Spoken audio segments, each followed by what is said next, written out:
Welcome to my third video of my Ultimate Essay Writing Guide series. In this video, I'm going to show you guys how to write body paragraphs, put some quotes and evidence into those paragraphs, and make sure that you're always tying back to your thesis, so you're always answering the prompt.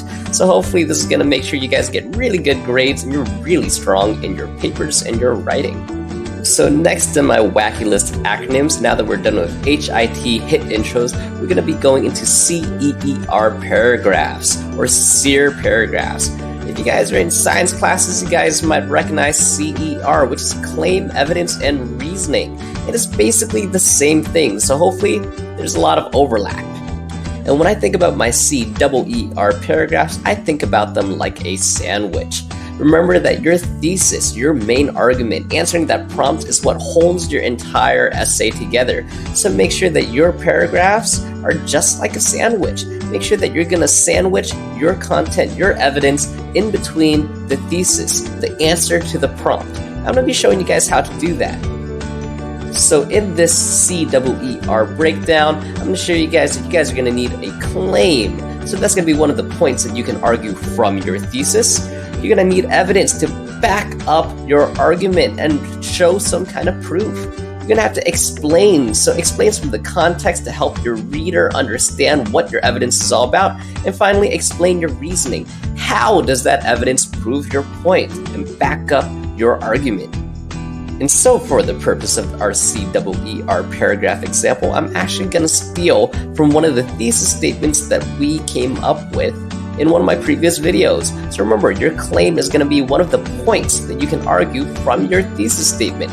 So remember that your body paragraphs build off of whatever you came up with in your thesis. The thesis statements that we came up with was in response to the question, is Kanye West a good or bad musical artist? So I'm actually going to pick our second thesis statement, the longer one, the one that goes, Kanye West is a terrible musical artist because he has repetitive beats, is extremely rude to other artists, and had a hilariously bad presidential run in 2020. This is going to be the basis for our CEER paragraph. So check it out. So remember that your claim builds off of your thesis statement. So I'm actually going to use the second point of our thesis statement, and I'm going to claim that Kanye West is a terrible musical artist because of the way he treats other artists. So you see how I answer the prompt, but I also expand on one of the points that I made in the thesis statement. So as for proof, I gotta back up my argument and back up my claim. So I'm gonna quote Time Magazine. I say, author Ray Bradford of Time Magazine said, "The way West rained on Taylor Swift's parade was rude and awful in every way of the word." However, a lot of readers might not know what the heck author Ray Bradford is even talking about, because a lot of people don't remember what happened back in 2009. And this is where an explanation is pretty important. We want to make sure that we give context and understanding to our reader and audience so they know why our evidence is important.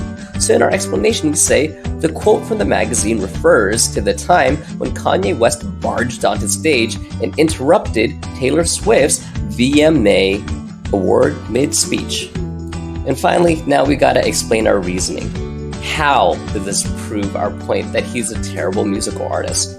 Well, here you go. Check out this reasoning. What Kanye did was rude and insensitive. That makes him a terrible person. He's a disrespectful person in the music industry. It's a terrible musical artist in the way that he conducts himself. So you guys see how I make sure that I explain to my audience, explain to my reader, why this evidence matters. And I make sure to help them understand my point and my main argument that Kanye West is a terrible musical artist. If you guys take a look right here, you guys understand how I keep on comparing these CEER paragraphs to a sandwich. You guys see in the claim, the first sentence, and the reasoning in the last sentence. I'm always bringing it to how Kanye West is a terrible musical artist, because that was the prompt. It was asking me if he was a good or bad artist. So make sure that you guys are always answering the prompt, both at the beginning and the end of your body paragraphs.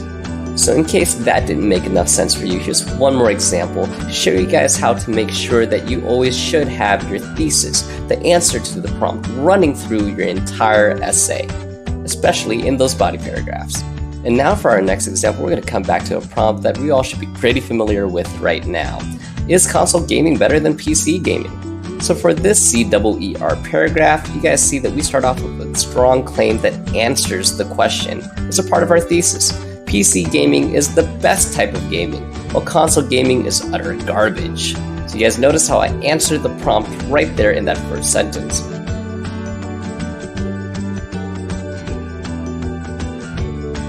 After we're done with our claim, notice how we have some evidence to back this up. It says, this is because according to Business Insider, a reputable source, the average gaming PC when compared to its rival console typically has twice the RAM. Well, most people don't really know what RAM is unless they're a gamer, so let's get to that explanation.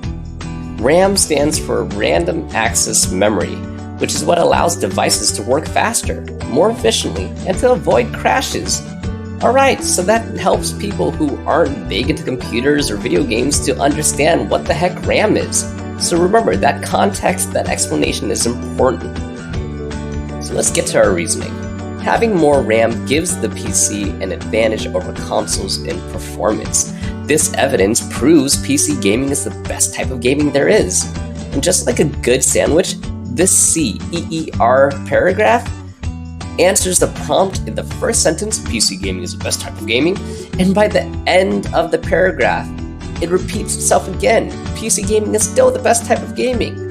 Like a good sandwich is always answering the prompt. And my last tip for you guys when writing body paragraphs is, don't be afraid to really explain in the E and the R, the last two letters of my CEER paragraphs. The more you explain, the better. Imagine that you're writing to a 5-year-old who's always asking you, why? I don't understand, help.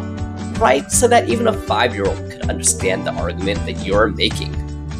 So you guys might be asking, alright, I know how to argue my point, but how do I make sure I have good evidence? How do I put quotes into my paragraphs? Well, check it out. I'm going to show you guys right now. So if your teacher assigns you an essay on a single book, for example, Harry Potter, all you guys need to do is make sure you let us know which character says the quote, and then put the page number at the back, because we already know which book you're writing on. Now, if your teacher gives you an essay to compare and contrast or to cite and quote a bunch of different books, for example, they asked you, compare Harry Potter with The Lord of the Rings, and you had to quote characters from both books, then you're going to have to put the author's last name in the quotes along with the page number. So it helps everybody tell the two books apart. Finally, probably one of the most common ones that you guys are going to be using throughout high school is quoting articles and websites. So for example, if you went onto the New York Times website and found a dude named William Johnson and you wanted to quote this author, you got to make sure that you either mention his name before you quote, or if you don't mention his name, you got to make sure you have it in the parentheses after the quote. The most important thing is recognizing who the author is, so you guys can either put it in before the quote, like for example the first one, in William Johnson's article in the New York Times he says, or if you don't mention William Johnson at all, just put his last name so that he gets a little bit of credit. And don't worry about having the New York Times or not. It's nice to mention where you got it or what website you got it from, but you should always have those sites and those sources in the Works Cited page at the end of your paper. Finally, when it comes down to acknowledging your sources, you guys just need to make sure that you guys have a Works Cited page. When you guys do that, make sure that you guys start a brand new page. Even if your last page of your writing ends only a quarter of the way down the page, still make a brand new page for your Works Cited page. And that's where you're going to put all of your sources. And if you don't know how to do a Works Cited or how to cite a source or a website or an article or a book, don't you worry. All you guys have to do is type in a Works Cited generator, and there are hundreds of free ones that are very useful on Google. So if you guys still need any more help, hey, I'm always here to help you guys out. Otherwise, Google is a really powerful tool. So that's it for my third video. My next video is going to be the shortest one. It's just going to wrap up by teaching you guys how to do conclusion paragraphs. And I hope that really helps you guys out. And I hope that this has helped you guys out with integrating evidence and writing bias.